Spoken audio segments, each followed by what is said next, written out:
Okay, so one of the next steps that you can take when you're on your tiny house journey, you can go ahead and modify an existing design that we have in our template library. So sometimes it could be hard to come up with your completely new design from scratch. And so you could go and have a look at all of the different templates that we've created. And so I'll just quickly go back into the metric templates here.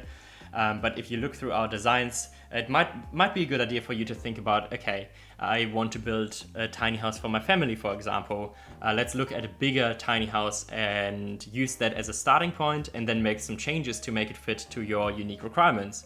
So let's say you could choose the alto design or the double trouble or even the petite maison.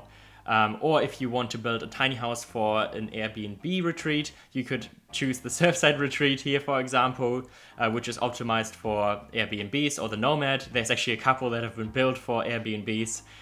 So this could be a good option to choose. Or if you want to live in a tiny house yourself and you're just starting out with your partner, for example, the tiny house, Nordic house, or Marlow could be a good option.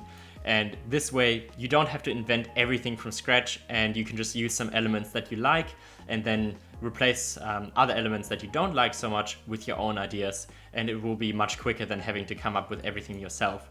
But we of course have created all the tools that you can design your own tiny house from scratch, which is still very quick, and I will talk about that in the next section.